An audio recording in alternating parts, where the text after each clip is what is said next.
Hello, I'm Kurma and welcome.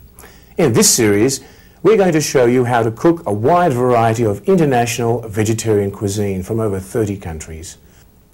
This edition, we're going to show you how to prepare the first of a series of 3 North Indian lunches, including sautéed rice with poppy seeds, yellow split pea soup with pumpkin, cauliflower and potato supreme, and a creamy condensed milk saffron rice pudding. So, let's begin. Rice is the staple food of 3/4 of the world's population. It's easy to grow, inexpensive, almost always available, and nutritionally it complements the protein in other foods. It's also very versatile. In fact, there are thousands and thousands of different ways of preparing rice. I'm going to show you now how to prepare a sautéed basmati rice with poppy seeds. It's a very popular dish when we serve this at our restaurant in Melbourne. It has a subtle crunch and flavour of poppy seeds, and what people really like about it is that all the grains of rice are separate. That's because we sauté the rice before we boil it. Let's have a look at the ingredients here. We've got 1 cup of basmati rice that's been washed, drained and dried, 2 cups of water, 3/4 of a teaspoon of salt, 1 teaspoon of fresh lemon juice, 6 teaspoons of ghee or clarified butter, and 1½ teaspoons of poppy seeds. Now we'll need 2 pots to prepare this rice dish, 1 to sauté the rice grains and 1 to bring the water to the boil. Let's put our flame on here and put our water in our pot straight away. It's good to get the water on early, so it's boiling by the time the rice is ready. All we'll need to put in our water at this stage is our salt and our lemon juice. The lemon juice not only adds a subtle flavour, but it helps to keep the rice grains separate, which is very important for this dish. And over here in this pot, turn on the flame, not maybe so high. Let's add our ghee and our poppy seeds. We'll heat up our ghee for a few seconds, and then we'll add our poppy seeds. Now, this sautéing process helps to bring out the flavour of the poppy seeds. They only need to be sautéed up to this point. They start to pop and crackle, and then we're going to add the rice. Okay, here we go. Now the rice grains and the poppy seeds have to be sautéed together, and this brings out the best in this rice dish. I like to use a wooden spoon, and gentle stirring action does the job. In fact, you'll have to stir the rice grains until they go a whitish colour. This indicates that the rice grains are sufficiently roasted, at which time you can add the boiling water. So notice how we've got the boiling water on and the rice grains cooking simultaneously. Now, after a minute or two, the rice grains will go whitish like this. At this point in time, it's time to add the water. Now you need to stir the rice just a little bit to make sure all the poppy seeds and the rice grains are off the side of the pot, like so. Turn your flame down to a simmer, place the lid on top, and come back in about 15 to 20 minutes. Let's have a look at our rice now, shall we? It's cooked to perfection. Just have a look at these rice grains. They're fluffy as anything. The grains are all separate. If you're not sure whether the rice is done, take 1 grain of rice and squeeze it between your thumb and forefinger. If there's no little white core inside, the rice is cooked. I like to serve my rice while it's still hot and fluffy. The hotter the better. So let's get it onto our decorative platter and serve it out. A nice, hot, fluffy batch of basmati rice, sautéed to perfection with poppy seeds, and a sprig of lemon does the job.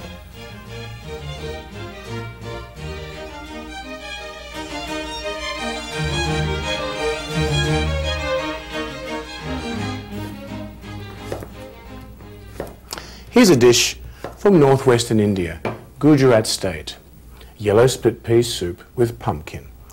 Yellow split peas are a type of dal. A dal is any type of split bean, pea or lentil. Dals are a valuable source of protein to a vegetarian. Yellow split peas themselves are very cheap, economical to use in the kitchen. They're easy to digest. Let's have a look at some of the ingredients here in our yellow split pea soup with pumpkin.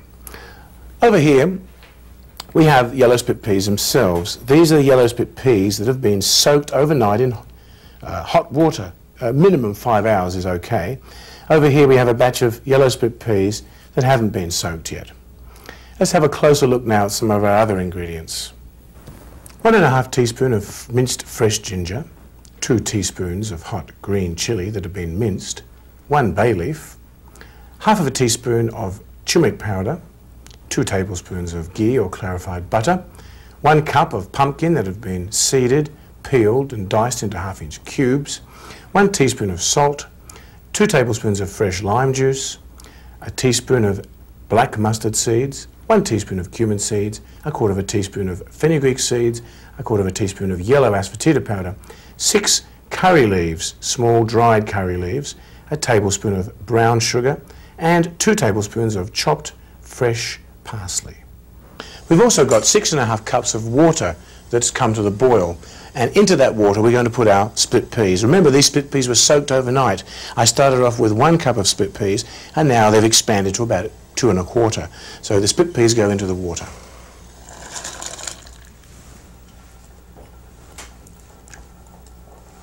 Along with the split peas goes some of our other ingredients. First of all, our ginger, like so. Sticking to the spoon there a little bit. We've got some green chilies that have been chopped up. We've got 1 bay leaf and a teaspoon of turmeric. Now you have to bring the split peas, the water and those initial spices to the boil in a heavy duty pot and allow them to cook for about an hour to an hour and a half, or until the split peas become soft, smooth and creamy. Then you can add the pumpkin and the rest of the seasonings. So we'll come back in about an hour and see how the split peas have progressed. Well, here I am, and here's the dal, and it's looking beautiful. Let's have a stir. Whoa, you can't see any split peas anymore. They've all melted away. It's like a beautiful thick puree. Well, let's put our pumpkin in now, shall we? Give it a quick stir. Well, let's come back in about 10 minutes and have a look at our pumpkins. They should be nice and soft. While we're on the subject of pumpkins, let's have a look at some of our specimens here. I used a kabocha pumpkin for this dish, a beautiful, sweet, full-bodied flavoured pumpkin. If you can't get a hold of a kabocha, then try butternut squash, or perhaps dark or light acorn squash, or you could use a banana squash. You could even use the traditional Halloween pumpkin. It also has a very sweet flavour. You know, it's interesting to note that surveys have shown that the amount of water needed to produce 10 pounds of steak is the amount of water that the average household uses in 1 year. And that's 15 times the amount of water required to produce the same amount of protein from split peas. That's an amazing fact. Anyway, let's check out our pumpkin pieces now in the dal and see how they look. Let's take our little chopstick here and press one of these pieces of pumpkin, and oh yes, it's butter soft. What we're going to do now is add our lemon juice and our salt. Now it's time for our final seasoning. Over here in our cast iron pot, we've got some clarified butter, ghee, which we're heating up. Now, the idea is that we're going to extract the flavour of the following spices by sautéing them in the ghee. First of all, in goes some mustard seeds. When you sauté mustard seeds, you'll find that they will start to crackle and pop.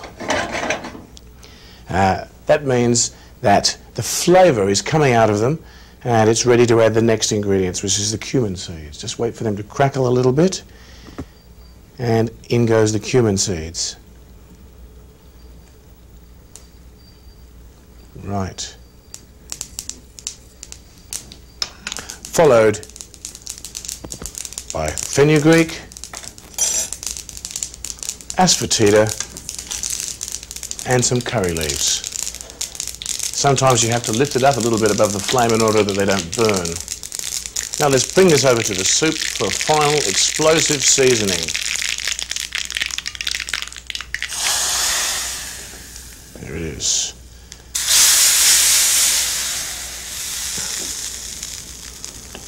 Now that's injected all those delicious flavours of spices right there into the soup. Now all we have to add is some brown sugar and a little bit of fresh herbs, parsley, and we've got ourselves a beautiful soup, yellow split pea soup with pumpkin. All it requires now is it's ladled into our beautiful decorative soup bowl. And there we have it. Yellow split pea soup with pumpkin.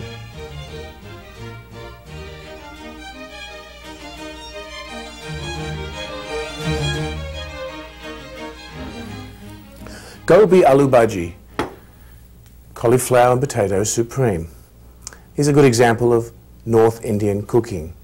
North Indian cuisine is famous for its full-bodied and nourishing flavours, incorporating the warmth of spices such as cayenne pepper, ginger and black pepper.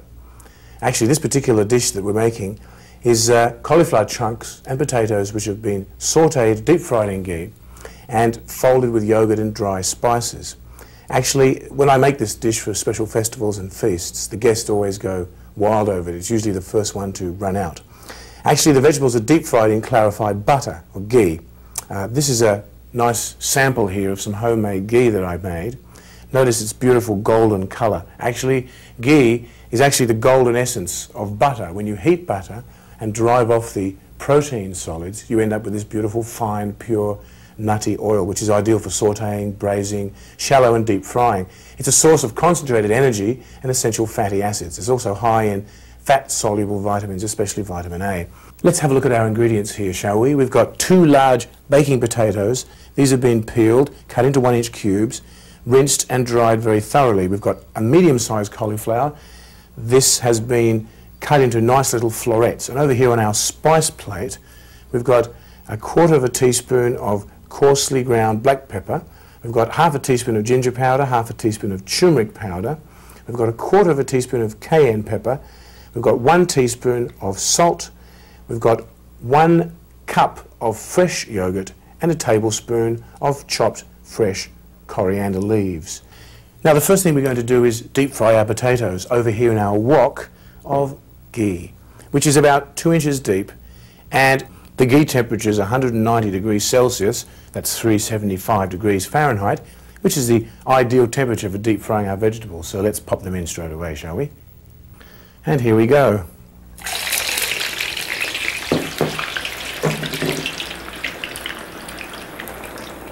You can gently stir these around for a few seconds and let them deep fry for about 5 to 10 minutes or until they're golden brown. I think our potatoes are done here. They're golden brown. They respond favourably to the stab of our little knife here. So we'll take them out. Actually, there's nothing quite like the flavour of deep fried potatoes cooked in ghee. It's really a higher taste. What we'll do now is deep fry our cauliflowers in a similar fashion.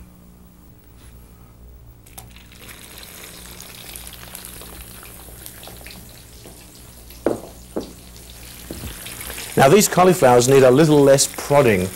I've found that when you deep fry cauliflowers, if you move them around too much in the ghee, they tend to fall apart. So I generally like to cook them with the least amount of manipulation. As I mentioned, ghee is the ideal cooking medium, and you don't have to throw it away after you've used it. Ghee actually keeps for 3 months in a cool, dry place, or 6 months when frozen. It's even been said that ghee, after 10 years, becomes medicinal. And let's have a look at our cauliflowerettes here.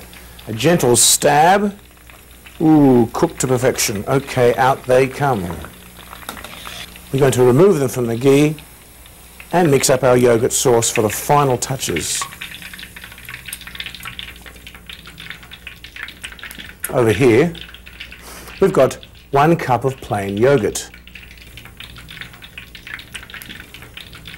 We've got our black peppercorns that have been crushed, our ginger powder, turmeric powder, cayenne pepper, our teaspoon of salt,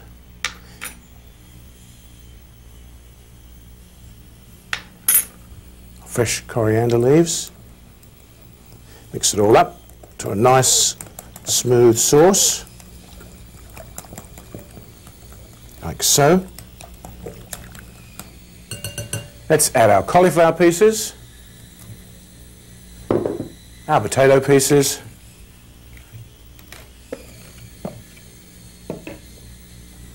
stir it all in.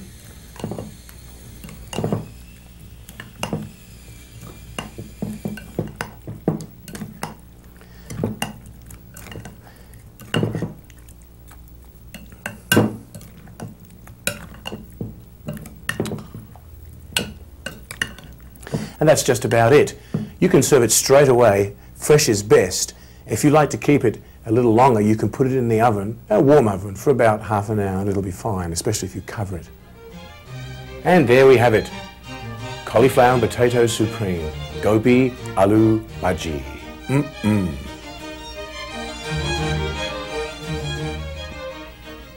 Creamy saffron condensed milk rice pudding is a recipe which is over 5,000 years old. The ingredients for this are mentioned in the ancient Sanskrit classic literature known as the Puranas, where it is known as kheer. And it is mentioned there also that this dish has been offered in temples for thousands and thousands of years. It basically just consists of rice and milk, to which saffron is added halfway through, and it is sweetened at the end. It's all cooked down to a sumptuous, creamy rice pudding. Let's have a look at some of the ingredients that it contains here. We've got 2 litres of fresh whole milk. We've got a little over half of a cup of short grain rice. We've got a large pinch of high grade saffron. And we've got 3/4 of a cup of sugar. The first thing you're going to have to do here to prepare sweet rice is to wash your rice. Let's do that straight away by taking it over to the sink. I'm going to show you a very effective method of washing your rice here. Fill up a bowl with water, put a sieve in it, tip your rice into the sieve, slush it all around. You'll notice the water gets a little cloudy. That's good because you're getting rid of all that extra rice starch which is in there, which we don't really want for this dish. Give it a good slush, that's probably done enough. Shake it out so there's no extra water in the sieve. Like so. And we'll bring it over to our other sieve here near the pot. The first thing we're going to do is add our milk to our pot. I like to use a large size pot for this in order that you can bring the milk to a full boil and it won't boil over the top. Like so. Let's add our rice. And turn on our flame. Now, what's required is a little bit of patience.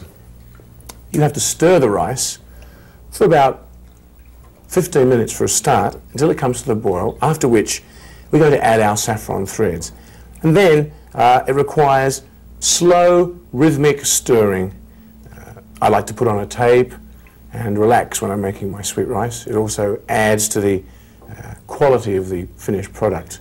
Consciousness is a very important item when you're cooking. So give it a good stir and wait for it to come to the boil and then keep stirring. It's been 15 minutes since the milk came to the boil here. I think it's time to add the saffron. You'll notice actually after a few minutes that saffron starts to do its job. Saffron is actually quite a unique spice, as well as being the world's most expensive spice. And by the way, cheap saffron doesn't exist. It also has the ability, the rather unique ability, of being able to dye an unmistakably yellow colour hundreds of thousands of times its own weight. So just a few strands of saffron do a remarkable job. You'll find at the end your scrumptious saffron rice pudding is a beautiful yellow colour.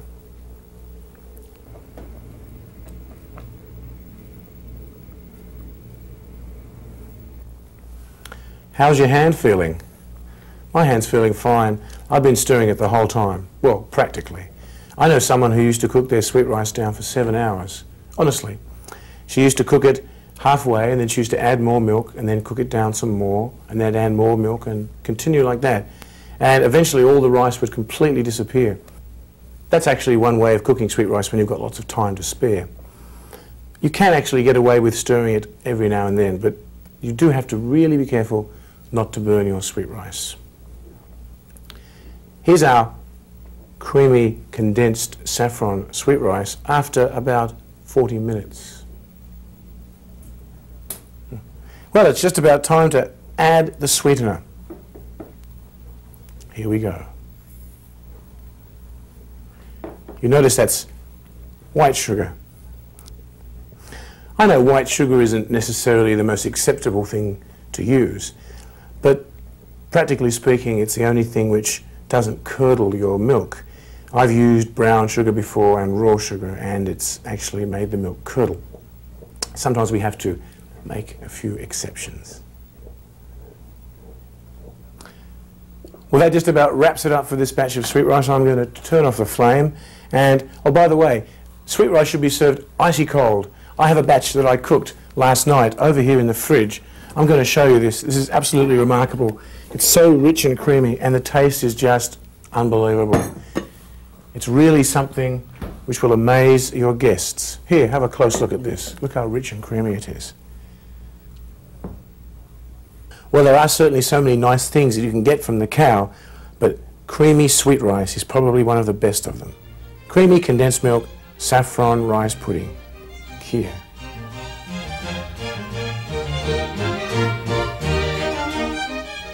Well, that's it for this edition of Cooking with Kurma. I do hope that you've enjoyed preparing these dishes as much as I've enjoyed sharing them with you. Happy and healthy eating.